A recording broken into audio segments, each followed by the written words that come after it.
Deferring a Gillette patient's medical interventions, even during this pandemic, simply isn't an option.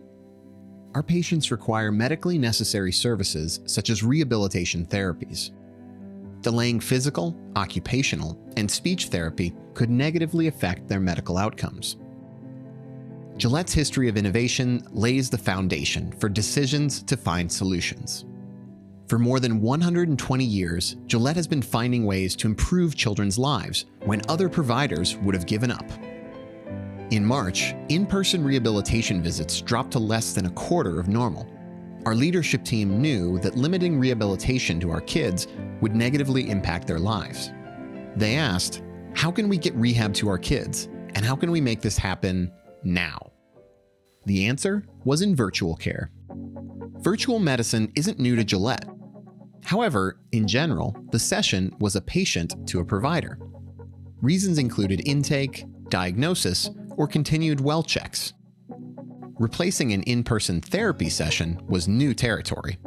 We rolled out virtual therapy in waves because we were still in the beginning of the pandemic. This was in March and April, so we were taking things cautiously as we were moving through this whole new world of virtual care.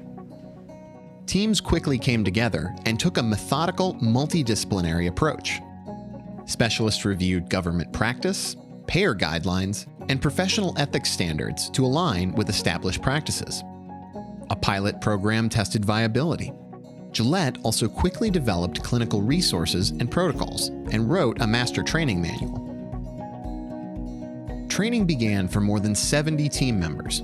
We held virtual training sessions weekly until the entire team had been formally trained.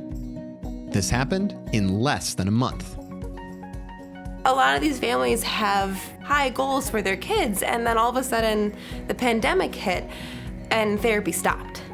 And that, I think, was very scary for a lot of parents because they want the best for their children, and all of a sudden they felt lost.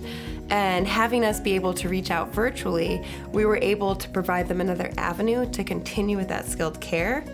We were kind of nervous about how it was going to work out, but I do believe that virtual physical therapy has really helped us as a family grow in improving his skills and building his confidence. We've actually learned a lot from the virtual. I've noticed that it kind of keeps us accountable as parents to be able to utilize the skills that we have without anyone being here, instead of just that 1 week in clinic and he feels like that's the only time he has to work hard. We've been able to incorporate in our everyday life with the things that we have. I think it's been a fantastic avenue for therapy to be able to see the families and the child in their home setting. I can easily demonstrate in clinic with my perfect clinic setup, but the home setup is different for every single person. And now I get to see what they're actually doing at the home. I'm seeing them do it. I'm helping them problem solve. Go, go. Yes, up, all the way. And that's been so exciting, watching these kids become more independent, because I'm helping teach not only the kids, but the parents how to work with each other. Since the inaugural visit, the Gillette Rehabilitation Therapies Department has provided more than 4,500 virtual care visits to children with complex care needs. The virtual care will never fully replace in person, but it's a great avenue right now to still get a lot of skilled progress, especially in this pandemic. It's still a great avenue to be able to reach out to families that can't make it in clinic. We can open up more doors and be able to continue to serve our families. And I think that's an amazing part of virtual care.